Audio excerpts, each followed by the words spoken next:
Welcome to DIA Today, Democracy in America Today. I'm Matt Parks alongside David Corbin. Glad to have you with us as we explore the ideas behind today's headlines. My left eye sees pollution. Those dirty fuels are burning. The earth's whole climate's churning. Clean energy solution. My right eye scans the bill. Fossil fuels are cheap. Wind and solar too steep. Drill, baby, drill. Predefined, misaligned, polarized division. Shuttered mind, worse than blind. 2020 vision. How are you, Dave? I'm well, Matt. Happy New Year. How are you Yeah, doing? you too. Yeah, doing well. Yeah, this is the semiquincentennial year of our nation. So What does that word mean? Semi-quintennial. I like that. That's good. yeah, 500 divided by 2. Okay. All right.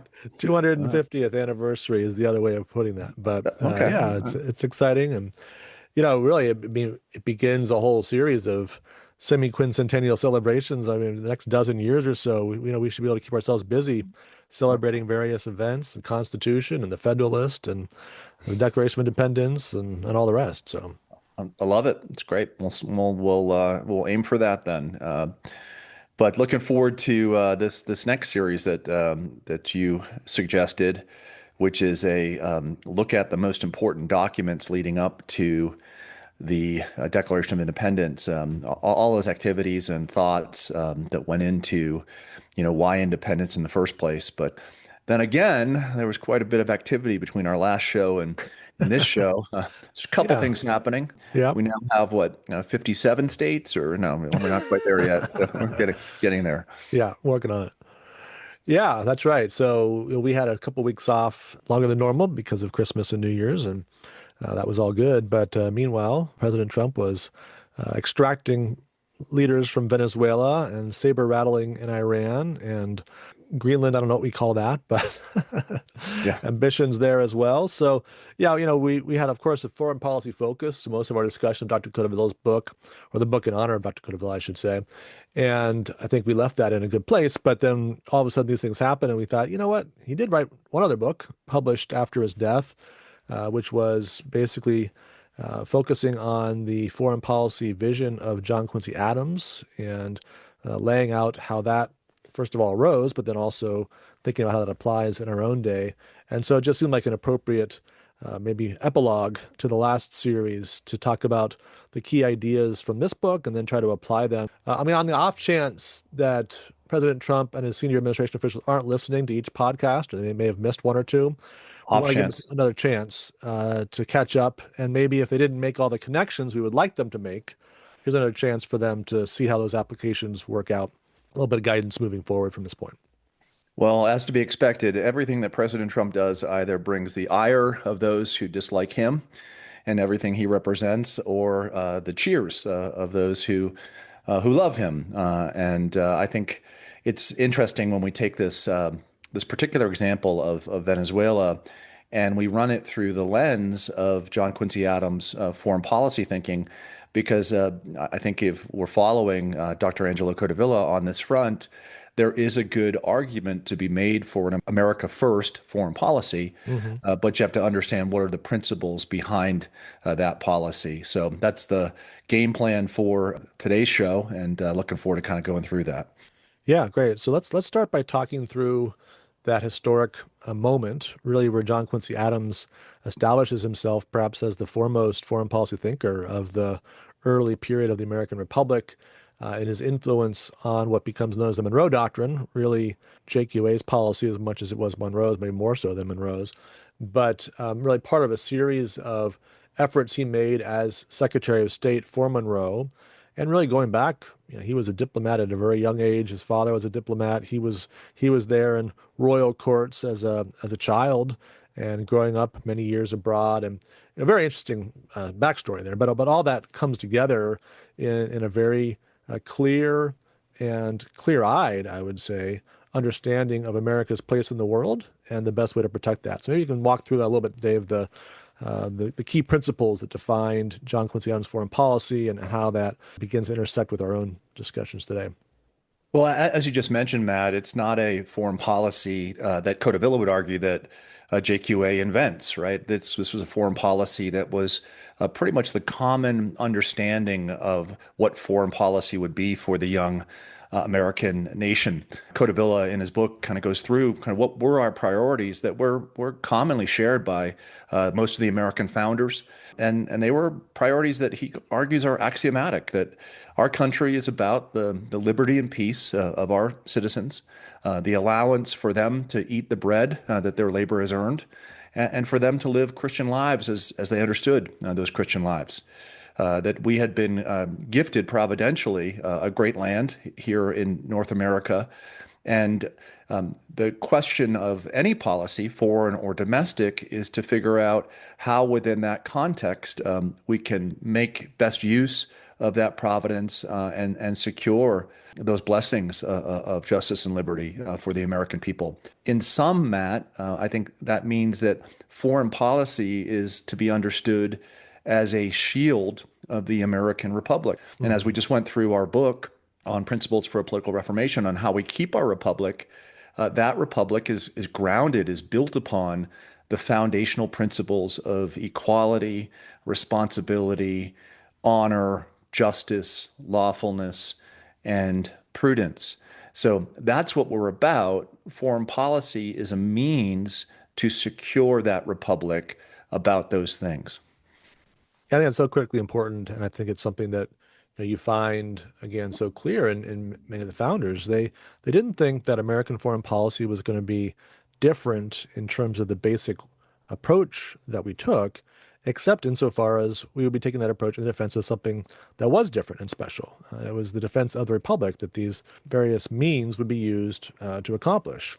And so it was important for them to be always asking the question, whatever we're doing, whatever we're thinking about, whatever connections we're making, whatever power we're projecting, how is that securing the peace and the liberty, the prosperity of the American people? And how is that upholding our republic and the character of the people that are the self-governing nation that's emerging on the world stage that wants to preserve itself as an example of what's possible for a self-governing people? And a criticism that you soon encounter when you begin to argue from primary documents, including JQA's thoughts on foreign policy, is, well, that might have been nice in 1823. But note, right, that we're living in the year 2026 and everything's different now. Right. So we have to have a different approach. And I think you certainly have to take into account fully the circumstances in which you live. And yes, 2026 is a different set of circumstances than in 1823. In Codevilla's language, you have to think through how you put old wine in new bottles. So it's not simply taking JQA's approach to Latin America in 1823 and thinking that it could be duplicated in every form. Right? There's no emperor of Russia any longer. The British Commonwealth is definitely different today than it was in 1823 in many ways. But is there a way to use the same axioms and employ them in our present day? And I think Codevilla has a great line at the beginning of his work on JQA, where he says that certainly things have changed from the 17th and 18th and 19th century American foreign policy context to the 20th and 21st century. To reference Walter McDougall's great book, Promised Land, Crusader State, we have engaged to a much, much greater degree as a superpower in the last 2 centuries. So reverting back to John Quincy Adams' idea that American foreign policy ought to be primarily unilateral and as a shield of the American Republic requires us to take a look at kind of where we may have diverted from his way of thinking and how could we reposition ourselves so that we could have an American first foreign policy that was beneficial to the American Republic today. So he writes that this might involve some level of retreat, but he notes that any retreat is most dangerous because it tends to confuse and discourage those who practice it while emboldening adversaries. That is why redeployments, however useful, must be part of that reasonable connection between actions taken and things desired that aim at success and deserve names like policy and strategy. America First is the most concise description possible of the studied complex of objectives, reasoning, and action by which America's founders related to other nations. So, taking America First, which is that old wine, and putting it in a new bottle, which is the context of American foreign policy in 2026, involves what? What would his advice be on this front primarily? We need to not be drawn into all the dreams of great alliances and international organizations and agencies. This has been the siren song of American foreign policy for over 100 years. You go back to the 1920s and the post-World War I efforts to tie everybody in knots with various treaty arrangements, and really at that level to make it impossible for nations to act unilaterally in a defense of their interests. That's a path we've gone a long way down. And so untangling some of that will be difficult. And we need to make sure that we're not fooled, right, by the promise of international peace. So what's changed is the context, but what hasn't changed is human nature. Human beings are still prone to selfish behavior. Human beings still do things that are in their own interest. Other nations can be expected to defend their interests.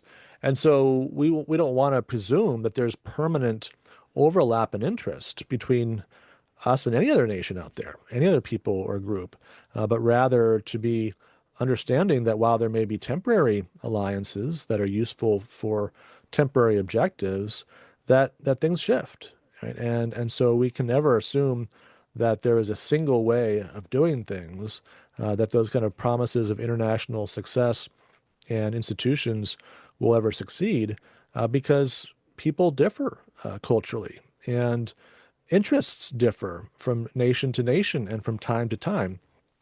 And so getting some of these basic things right is really the first step in beginning to recalibrate. And it can't be by simply just cutting off ties with all our recent efforts and institutions and all the rest, but how do we begin to recalibrate with this right understanding of human nature, our place in the world, and the goal of American foreign policy?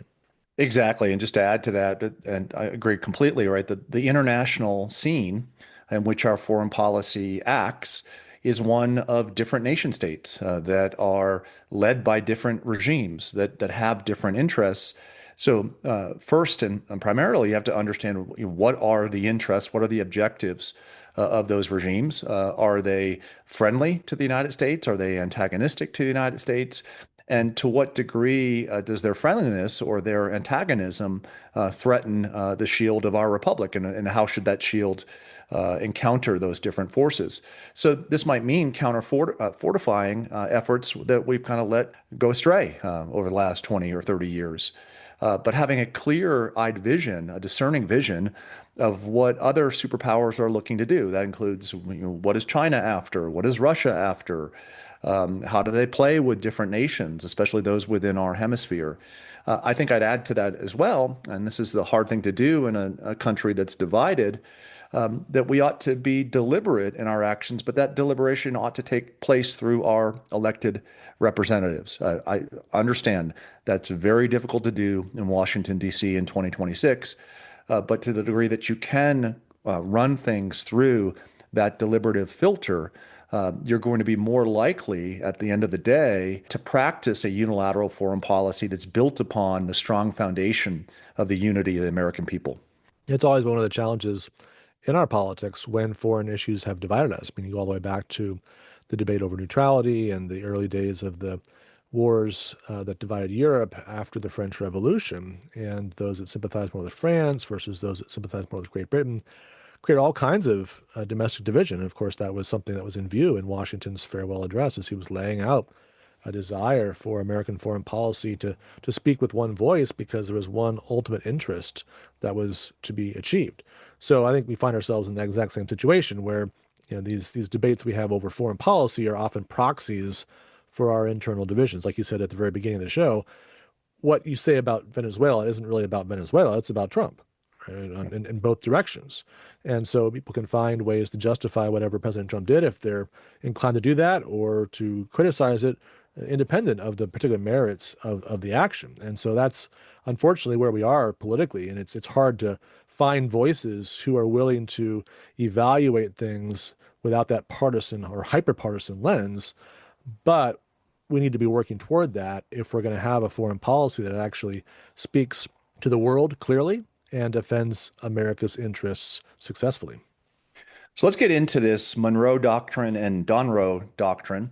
Matt, if anyone's wheelhouse is 1823, it's yours. You wrote your dissertation on this period. So give us the historical context of the Monroe Doctrine, and then we might briefly kind of go through it and what its major points are before coming back to the present day issue of Venezuela. So what's going on in the world in 1823?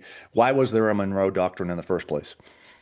Yeah, great question. So probably helps to go back a few years. The very end of the Napoleonic Wars, 1814, 1815, finally the wrap up there. Obviously, that's the end of the War of 1812 in the U.S. as well, sort of our branch of the Napoleonic Wars. And as echoes of that conflict, you begin to see in Central and South America these peoples that had been under Spanish control agitating for independence. And at this point, it's been 200 plus years since Spain was really able to project serious power all the way across the Atlantic. So those peoples are going to have a difficult time establishing, at least to some degree, their independence from Spanish control. And that becomes something that happens relatively quickly over those late 18 teens, early 1820s. And so the United States, of course, is faced with a question, which is nations are often faced with when there's a revolution. What do we say about it? Are we supporters of these peoples that are trying to establish themselves? They're talking a lot about republics. They're talking a lot about imitating American institutions. There's a lot of temptation there for the U.S. to become kind of the champion of this cause and say, we're going to fight for your freedom. We're going to help you establish yourselves as free and independent nations in this emerging Western world. And yet Americans recognize that that's not really their place. And so rather than championing it in terms of threatening force against Spain or something of that sort, cautiously observe events, at a certain point decide, okay, it's right to acknowledge the de facto independence of these various peoples. And so therefore to recognize them in that sense, right? Give a diplomatic recognition to them and that sort of thing. But not make more decisive pledges than that. But then the question becomes, will there be an effort if Spain can't establish control over these colonies again, which seems unlikely? What about the other great powers? There's the Holy Alliance of Russia, Prussia, and Austria, who are thinking about their influence in the Western Hemisphere, and Russia particularly, of course, because of its proximity to Alaska and down the coast. And they had some settlements in California, what became California at that point in time. And of course, Britain, the mistress of the seas, has an expansive empire and has her eye on some very attractive places in the Americas, particularly Cuba. And then you've got France, who may also have some eye. So what are these great powers going to do, and how are they going to orient themselves vis-a-vis the Americas? And so the question for the United States, at a stage where we're still emerging, latent power, certainly potential to be a power that can go toe-to-toe with those great nations. And having survived the War of 1812, we'd kind of established ourselves in a certain way in the world, but still relatively weak compared to some of those other powers we've just mentioned. How are we going to look at the efforts of these nations to establish a beachhead in the Americas? And so what John Quincy Adams wants to do, and Monroe wants to do as president, is to communicate to European great powers the terms of engagement. Right? What do we understand to be the proper relationship between us, you, and the Americas? And that really becomes then the context for a series of diplomatic efforts by John Quincy Adams, which culminates in what we know of as the Monroe Doctrine, which was just a series of paragraphs in Monroe's seventh annual message, the State of the Union address of that day, as a paper given to Congress that was then broadcast to the world and announced in a very succinct and powerful way this American approach to the Americas and to Europe.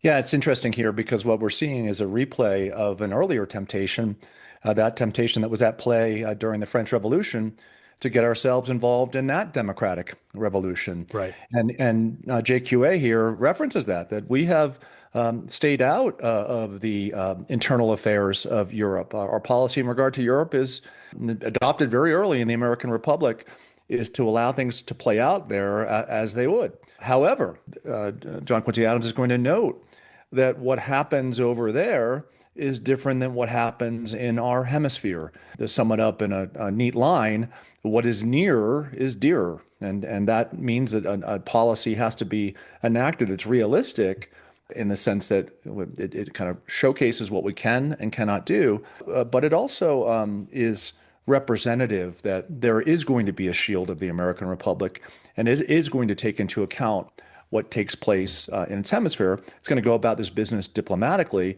but it's going to try to assert itself to the degree it has the means to back up that assertion in the first place. Yeah, that's right. And so, for the United States, trying to understand how do we relate to these European powers and recognize that their government's different from ours, right? The normal, the governments we're just talking about, Russia, Prussia, and Austria, their goal was to uphold absolutist monarchy in the 19th century. And of course, Great Britain may be nearer in kin to us from the standpoint of the government that was emerging there, but still monarchy and no friend of ours from two recent wars. The French back and forth between supposed republics and monarchy and all the rest. And so, this is a dangerous world where these great powers, if they establish themselves in the Americas, won't be doing it on terms that are likely to be friendly to the United States. Yeah, so I think that tone is very important at the beginning of this doctrine that is communicated to these nations. That yes, we look at them respectfully and we respect their different ways of operation. But at the core of the way that American foreign policy is going to be carried out is going to be the rights and interests of the United States. And that will involve, in the case of the Western Hemisphere, a clear designation that the future colonization of any of these states by European powers will not be looked at kindly by our country, based upon that first premise of the rights and interests of the United States being involved in our hemisphere. JQA writes, it is only when our rights are invaded or seriously menaced that we resent injuries or make preparation for our defense. So here is a cautious warning to these countries that we see what's happening in our own hemisphere as different. That's what's happening in other places of the world. Our political system is different than theirs, and we don't want imperial powers playing in the Western Hemisphere, and really, at the end of the day, turning the Western Hemisphere into a battleground for European fights. Right, because we knew a lot about that. You go all the way back to American colonial history. There have been a whole series of conflicts going back to the late 17th century where the U.S. had been drawn into, well, the American colonies at that point had been drawn into European conflicts because of her connection to Britain. And so as Britain and France are fighting for supremacy in Europe, they're also fighting for supremacy in the Americas. And so when they fight, we're drawn into that fight. And over and over and over again that happened. The War of 1812 was in some sense the last of those series of conflicts. And now it's time to say, we don't want to do that anymore. We don't have to do that anymore. We don't need to be drawn into those conflicts. That's a long way away. The primary interests of those nations are distinct from ours. The balance of power on Europe is of interest to us in a certain abstract sense, but not of primary concern for us, so long as we have freedom of the seas and can trade freely with the various nations of Europe and the rest of the world. And so we don't want to have ourselves be brought into conflicts we don't need to be involved in. But on the other hand, in the Americas, in our own backyard, we have much more fundamental interests. Now, I think what's also important about this is the careful language, as you were pointing out, Dave, that doesn't commit us to what we call today often red lines, right? So we often talk about red lines in foreign policy. There were red lines in Syria. If Assad were to use chemical weapons, therefore X is going to happen. And it seemed like Trump was setting up a red line in Iran just the other day when he said, okay, if they start killing the people that are protesting the regime, we're gonna do something about that. Well, the danger of red lines is cross red lines, and then you have to act, and maybe you don't want to act maybe you put yourself in a position where it's not actually prudent, but you feel like your honor is on the line because of the way you've defined those terms. So on the one hand, the language is clear. We would consider it to be contrary to our interests for these various European great powers to get involved in the Americas. But on the other hand, they don't commit themselves to saying, anytime you do that, we're going to do X. We're going to Exactly. necessarily declare war. We're going to get involved in this set of ways. No, we're going to be prudent. Yeah. We're going to let you know that we consider that dangerous to our interests. We will be prepared to defend our interests in those cases, but we're not going to pre-commit ourselves to actions A, B, and C, which may or may not be wise in a given moment based upon whatever dangers or concerns we have at the time. So clarity and reticence are essential in this case of this writing in 1823.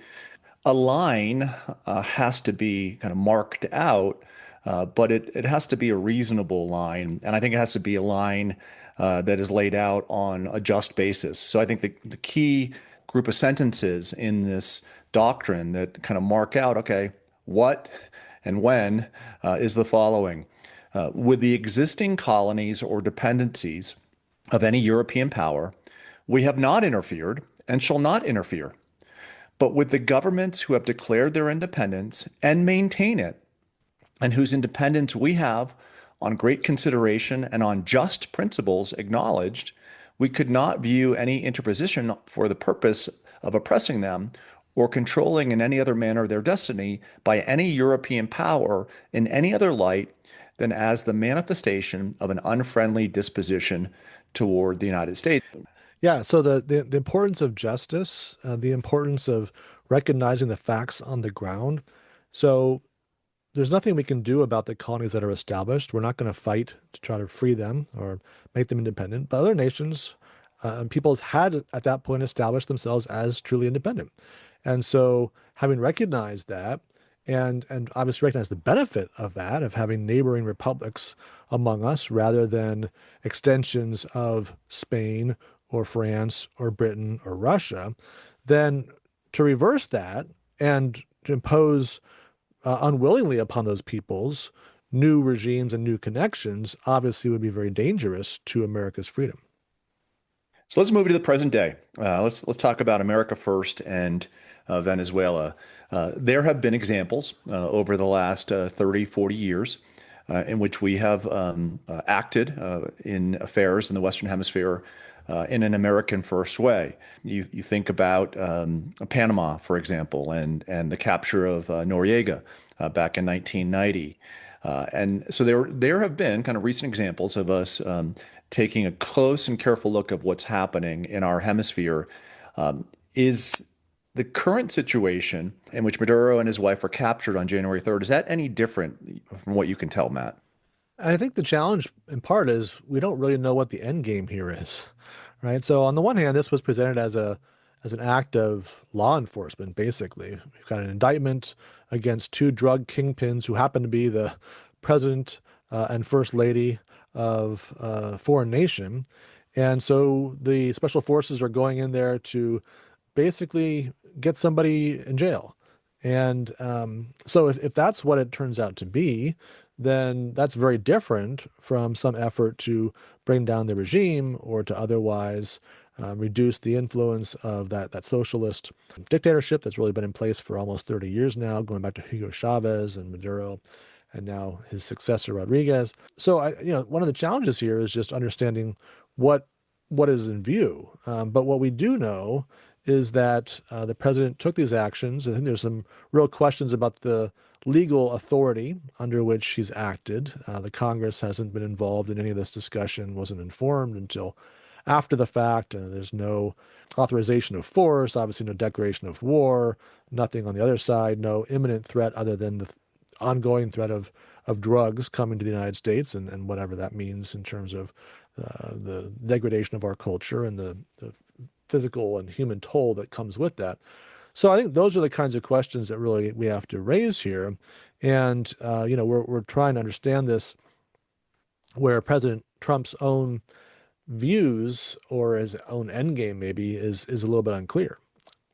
Yeah, this is, I think, stated powerfully. This was an article that you brought up Rachel Van Landingham, who's a national security law professor at Southwestern Law School, has questioned the Trump administration's rationale. She said there's no legal basis for extraterritorial law enforcement action that involves violating the territorial sovereignty and integrity of another nation, period.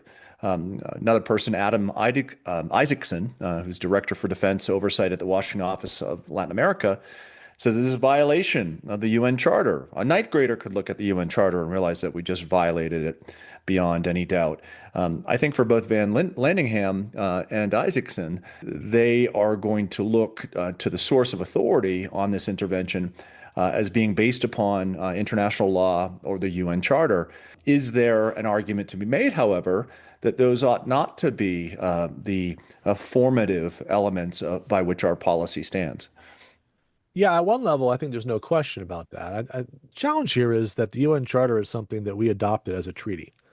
And so the Constitution says that treaties, along with the Constitution and laws made pursuant to the Constitution, are the supreme law of the United States. Yep. So we have to enter into treaty obligations with great care. For other nations, it's just a matter of realpolitik, right? You sign a treaty and you break a treaty because today it was useful, tomorrow it's not useful. But that's not how it's supposed to work under our system. We believe in the rule of law. We believe in constitutional government. And so to have the habit of making agreements you're not going to follow through on, to have the habit of saying yes today and no tomorrow about the same thing is not a good habit for the American Republic. And so while I am certainly skeptical of international institutions, and we've talked about that earlier in the show, and the danger of putting hopes and expectations in those kinds of institutions. Nevertheless, when we've agreed to certain terms, to not follow those is a problem. And this is the kind of thing that I think has been a point of concern, at least for me, throughout the Trump years, is that there's just constitutional concerns are always sort of looked down as sort of somebody who's, you're too soft. That's kind of the beta response, right? Real men don't worry about those things. We sort of push on. We a muscular foreign policy, a real manly actions. Don't worry about the legalities and the constitutional niceties. And unfortunately, a republic stands or falls, among other things, on the principle of the rule of law. And so I think there's a danger here of being too dismissive of, forget about the norms that are sort of out there, but the norms that we've agreed to and we said we're going to abide by, that's a different matter. And that's playing with fire as you start to ignore those things or poo-poo those things too heavily. Well, would you say that that could be resolved? And if we were to just simply state clearly that the supreme law of the land by which we operate is the United States Constitution, the American Constitution, and that therefore the UN Charter relative to the U.S. Constitution is not the primary legal document by which we operate. Is it enough to simply state that, or to pass legislation to get that out into the public ether that would solve that? Now, that hasn't been done prior to this case, but I think clearly there are a lot of Americans who believe that that ought to be the supreme law of the land. And when you talk about policies over the last 20 years in which we've signed legislation, particularly environmental legislation, that undercuts American liberties. A lot of these things, right, that they've kind of created this new super constitutional basis by which we understand American law, which is not American. Right. And I think that we have to draw some pretty clear lines here. So I'm talking about things that we have ratified, formally ratified as treaties, right? Those treaties are part of the supreme law of the land. And whatever obligations we take on, we ought to follow through on. Now, you can't by treaty do what you can't do without a treaty. So you can't make an unconstitutional treaty. But also, a lot of what you're talking about has to do with agreements that have been made by the executive, right? President Obama and various environmental things around climate change, never ratified, never presented to the Congress for ratification, or the Senate for ratification. So by no means are we obligated to those things, or just sort of these kind of nebulous international standards that are asserted at various points. But where we've actually said, yes, we agree to this, 2/3 of the Senate has approved it, that's where I think we have to be very cautious about giving up on our treaty obligations. Yeah, and it kind of goes back to treaty making in principles in the first place, that the best treaties are the treaties that are for a particular circumstance, that have a certain end date, Yeah, so Matt, I think about, for example, the treaties that went into the development of the North Atlantic Alliance, NATO, as we call it. Those were particular to a circumstance coming out of World War II. And the question is, thereafter, are they applicable to America's interactions with the world in the 21st century? Now, there are arguments that we made pro and con against that, but it would have been much better had we, in signing that treaty, kind of given it an end date, because I think if you make commitments that are good for a time, but not good later in time, Hmm. then you really get yourself into a situation where you can't untangle yourself from alliances. So here I think about Washington's farewell address, where we really, as you said rightly here, we don't want to get ourselves entangled in things. I think the question is, how can we disentangle things in a way that is lawful?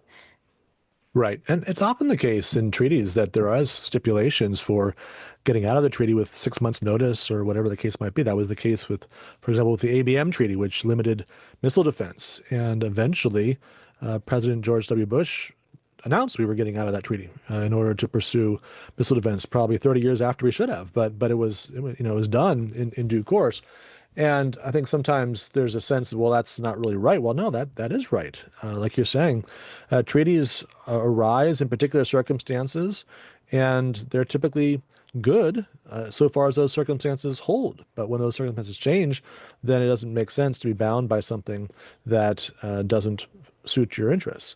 But again, you're right. There's a way to get out of that that's appropriate and a way that's not appropriate. And I think it makes all the difference in a republic that's ruled by law.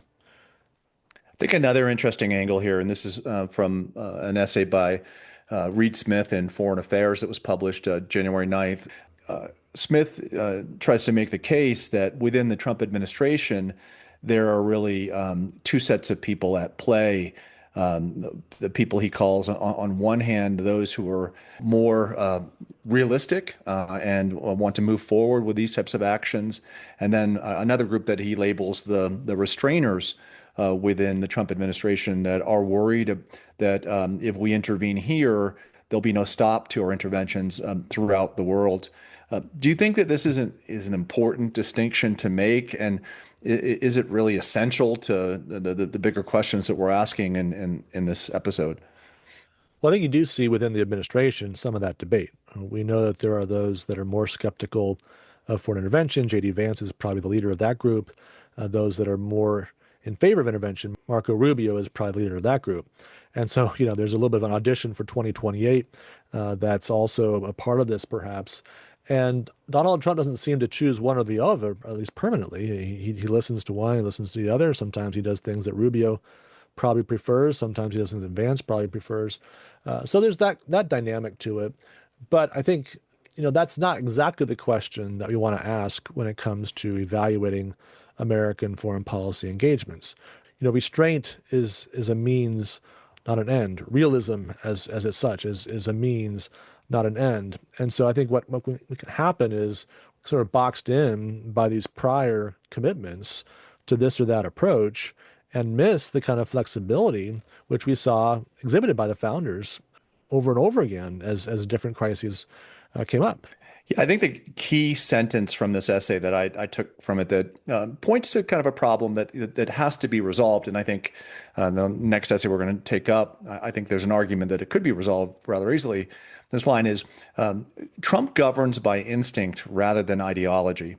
His intuitions tell him to avoid, quote unquote, stupid endless wars, but he is clearly swayed by flattery and often won over by confidence. The cohort of advisors skeptical of foreign entanglements is far larger than it was in his last administration, but important political constituencies and foreign dignitaries will still have their say, yielding frequent shifts in his policy aims. And you don't want to have those shifts, going back to what you said earlier. You want to have a consistent, unified Right. American foreign policy, but if it's built upon instinct rather than on principle, then you probably won't have that.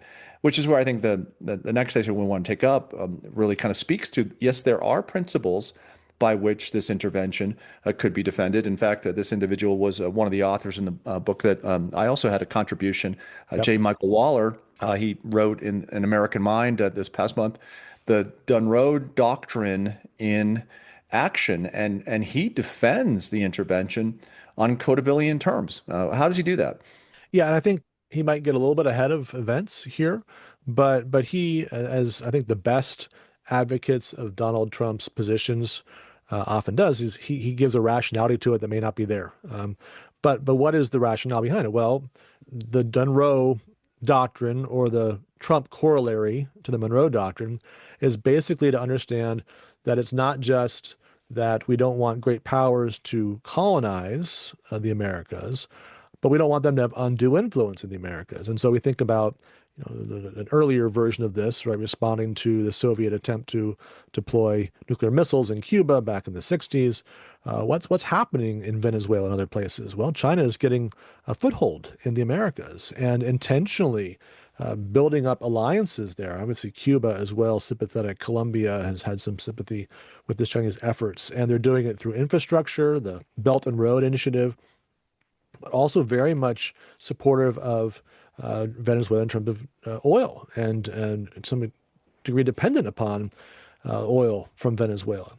And so if we think about this from a grand strategy and the danger of China having power within reach of the United States, then Waller says, look, this is a wise step here. Now he's imagining a regime change, not just here, actually in Iran as well, as you work your way through the rest of the article, and Cuba not too long after that. So some dominoes have to fall to realize the vision that he's laying out here.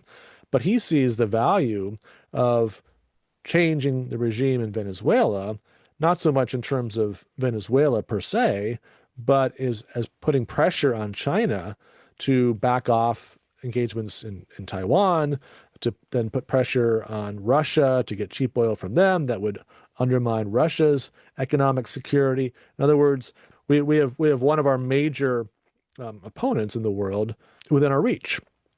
And so through Venezuela, there's an opportunity to reduce the power of China and make it less of a menace to America's interests. Yeah, I like that Waller looks at kind of the facts on the ground. I know you say maybe wants other dominoes to fall, but these are things that are happening right now. He says that he writes, Beijing buys as much oil as it can that is not subject to American pressure, oil that cannot be sold just anywhere because it is sanctioned. So it's unloaded at a heavy discount. Russia is China's largest foreign oil supplier. China has also been buying between 60% and 90% of Venezuela's heavy crude and 85% and 90% of Iran's light crude. This sanctioned oil is cheap twice over for Beijing. First, China gets it at a pirate discount, and second, it generally pays not in American petrodollars, but in printable Chinese yuan. Depending on the figures and factoring in Venezuelan oil shipped to China under a false flag like Malaysia, Venezuela and Iran together provide as much as 30 to 35% of China's present oil imports. That's a lot for that economy. He goes on to write, with pro-American governments expected to run Venezuela and Iran soon, Trump will be able to regulate a good 70% of communist China's present-day oil needs. That's a lever. That's a serious lever, right? And I guess the question obviously is, will we have that outcome? Will there be pro-American regimes soon in Venezuela and Iran? I mean, the events over the last few days have suggested that President Trump's probably not going to intervene in Iran in a way that's likely to topple that regime, and their own use of force may have quelled this latest resistance to their authority. And his willingness to work with the vice president under Maduro in Venezuela also seems to raise questions about whether that regime will fall. So, yeah, I think if that were the end goal here, you could certainly see how this would contribute to American peace and security, and be a way to reach China's interests that would be very powerful and valuable to the United States. But as you rightly note, he may be superimposing upon the current strategy a strategy that wasn't there. So, I have a feeling. okay. All right. So as we kind of close out this discussion, what do you think are some of the most important questions that come out of recent events, and that kind of bring us back to Codevilla, bring us back to John Quincy Adams, and would form a good basis for judging how we move forward on multiple fronts? Well, I think if you try to distill the teaching that Dr. Codevilla has distilled from John Quincy Adams and think about how would we look at potential entanglements in the world, involvements in the world, activities in the world. There's certain questions that emerge out of this that we can use to kind of check ourselves and ask, is this really something that would serve the ultimate purposes of the United States? So, for example, and I think this is the first question, the most important question, would the action substantially contribute to the peace and liberty of the American people? Right? So let's think about that with Venezuela. Well, certainly the fall of the Venezuelan regime, the pressure on China that might result from that, all that we can easily see as having substantial benefits for the United States. Does extracting Maduro and his wife to put him on trial for drug charges do the same thing? Maybe not. Right. Well, and I think second question is it consistent with the Constitution and the rule of law? And you brought this up, the treaty agreements that we've made in the past. And if we get into the practice of breaking treaty agreements, it does dent our character, right? It may be in many ways a contribution to our peace and liberty, but if it undercuts the just character of the way that we are governed and interact with others, it could be very, very problematic longer term.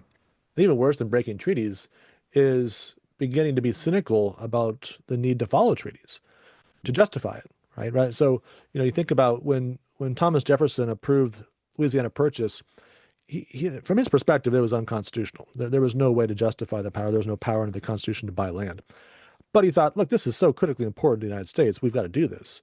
And so he gave no justification under the Constitution. He said, this is beyond the Constitution. This is so fundamental that we have to ignore the Constitution to do something good for the United States. But I'm not going to try to give you a constitutional argument for it that I'm then going to use down the road to justify other things that aren't as critically important. And that's the kind of thing that I think is dangerous about our present moment, is that there's kind of a cynicism about constitutions and law and restraint and treaties and those kinds of things as we try to ignore them, but also justify the ignoring of them. All right, third question. This is very Codevillian. Are the means necessary to accomplish the end? That's a Codevilla sentence, there ever was one. Are the means necessary to accomplish the end available and expendable? I think in this case, to this point, they are. Sure. But that dynamic could change a week from now or a month from now. But in terms of the means that were necessary to extract Maduro, they were there, and we expended them. Now the question becomes, what next? Which is a whole other set of questions, right? So what future actions will be needed to accomplish the end that Waller puts into place? Mm-hmm. How much American liberty, blood, and treasure will be expended for that gain? So, like you said, dominoes will fall here, and will we be thinking about these questions as we move forward? Right. And I think the other elements of this, which are political, but not in a base sense or in a sense in which we can just be ignored, is there public support to sustain this effort? That was something that Reed Smith pointed out, was that the early numbers were not encouraging. The American people did not want to be involved in Venezuela. There was a relatively low support even for the extraction, which again was this brilliant effort by Army Special Forces. I mean, just one of those operations. I remember watching the opening of the Gulf War in 1991, and this was just whoa. The world watched that and saw America has some powers we don't have, and the same thing with this extraction was extraordinary. But yet, even so, only I think it was 33% approved of it. So can Donald Trump make a case, if there's more action to come, whether in Venezuela or Iran, can he make a case that's compelling enough to bring along a majority, maybe a supermajority of the American public? The early returns aren't really encouraging on that front. Right. So that fifth question of public support then plays into really a sixth question, right? Sufficient political resolve, right? These things take time to happen. Policies like this are not just one-day policies, one-week policies. These are 10, 20, 30-year policies. And will there, over that period of time, be enough political resolve, drawing off of public support, in addition to the statesmanly prudence to complete this set of actions successfully? And I think, if I'm hearing you correctly, that's the greatest doubt that you have, that statesmanly prudence that was so essential to Codevilla will be in place, will be voiced in an articulate way, will garner that public support, and will really, most importantly, aim toward the unity of the American people, and once again, an emphasis that our foreign policy should act as a shield for our republic. I think that's a great way of summarizing it. Now, what we've been waiting for, crystal ball results. You've been waiting for this, and quite rightfully. I mean, it's been a month, but you had an incredible run there in that first round of the college football playoff. We said not just who we thought would win, but by how much, and that was partly in reference to point spreads, but also just in terms of overall projections here. I mean, Alabama at Oklahoma, you said Alabama by 10, they won by 10. Miami at A&M, you said Miami by 4, they won by 7. Tulane at Ole Miss, you had Ole Miss by 30, they won by 31. And then James Madison at Oregon, you had Oregon by 20, Oregon won by 17. So, I mean, 4-0 straight up, 4-0 against the spread, and a combined total of just 7 points off. So, I mean, hats off. Thank you. You I can't beat appreciate that. We won't go over the following week's results because they were, I think, the exact opposite of that. But for our recorded predictions, yes, Right. I think that might have been the high point of my looking through Tocqueville's crystal ball. So, Yeah. but now we have a really interesting championship game. We've got Indiana, who's just looked. I mean, I've never seen a team run through competition like they have. Just a great story. A lot of NIL money. Okay, Yeah. but that's the world we live in today. Who do you like in the championship game to be played on Monday of next week? Yeah. So Indiana is an 8.5 point favorite. I think they're going to keep mowing them down. I'm going to take Indiana 37, Miami 13. We get another blowout. Signetti needs to just ride off to the NFL at that point, because you're not going to beat that. I don't know that he will, but yeah, I think they complete the sweep, mowing down these opponents, and there's a huge, huge parade in Indiana next week. That's great. Our former colleague David Talcott will be very happy Yep. for that result. I just have this feeling about Miami. I like their defense. I like that they've had some time to prepare for Indiana. They seem like impossible to overcome, but it's been a great playoff season. So I'm going to go with Miami, Okay. ACC. And by the way, where is the SEC in any of this? I don't see any SEC teams. And Yeah. weren't they included, to kind of knock Notre Dame, out of this whole thing? So Hmm. I'm just saying. But we also have a great weekend. I mean, amazing 3 days of football. We have the divisional playoffs in the NFL, and you and I are both fans of the Patriots. So, how do you see the Patriots doing against the Texans? That killer defense of the Texans on Sunday afternoon. Yeah, that is a killer defense. And I think if it weren't in New England, I'd have a hard time picking the Patriots. But I think they're going to squeak through. I think I'm looking at like something like 17-13. Very much of a defensive struggle, but Drake May got a little bit more magic. I think it's going to be, two great defenses. I think May does just enough for the Patriots to win and on to hopefully hosting an AFC championship game. Well, I'm going to hope and predict that it's a little easier than that, not because the Houston defense won't keep the Patriots offense in check, but I just have this feeling, given what I read about last week's game with Herbert, who I think is a much better quarterback than Stroud, that he was having a really difficult time figuring out what that defense was doing. So I think we may get a pick six or something like that, or some good Mhm. field position, get some wiggle room. We'll need it against that defense, but I'm going to say we win by more than 2 touchdowns. I'm going to go Patriots 26, Houston 10. And I just think that that's the start to our next show will be right before the Super Bowl. So I figured, well, who do you think will make it to the Super Bowl? I saw your pick on paper and I like it. What are you thinking there? I've got the Rams against Buffalo. I'm thinking about two veteran quarterbacks. It's a very strange playoff right now because you've got teams with really good records and yet really unproven quarterbacks. You've got Sam Darnold, who's been around forever, but does not have a great track record in high pressure games. And you got your Caleb Williams, Drake May types who are just, going to be the future superstars and maybe in some ways already are, but how will they hold up under the pressure? So I'm going to go with the old reliables, Stafford and Allen, and argue that they make each can find a way to win two more games on the road and make it to the Super Bowl.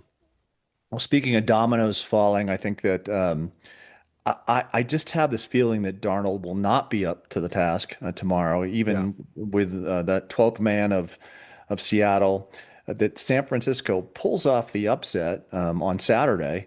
Likewise, I like your Buffalo pick. I think Buffalo comes into Denver and pulls off an upset.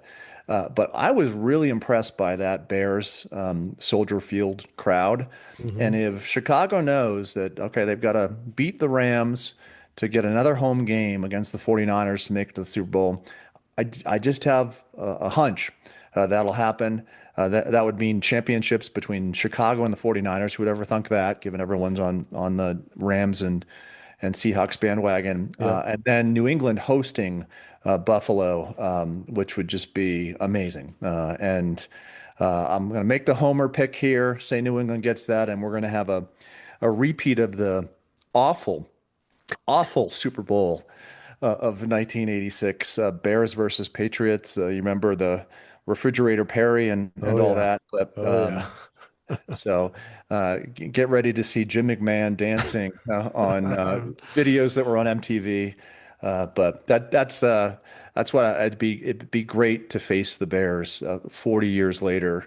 It kind of shows me how quickly time has gone. I Yeah. was 14 and I'm now 54. So Yeah. hopefully we'll get a different result for Super Bowl 60. So Yeah, that was part of that string of very, very uncompetitive Super Bowls where the NFC just crushed the AFC and yeah, all the hype around that team. I'd love to have a chance for New England to settle that score. I'd be much more confident with Drake May at the helm than Tony Eason or Steve Grogan. So I'll just say Fair that. enough. Fair enough. All right, well, we're going to wrap it up there for today. A little longer show than usual, but hope you found it helpful. We will be back with our new series leading up to July 4th, 2026, the 250th anniversary of the Declaration of Independence. And you can always follow us on Instagram and YouTube. Email us at democracyinamericatoday@gmail.com. And we'll look forward to talking to you again real soon.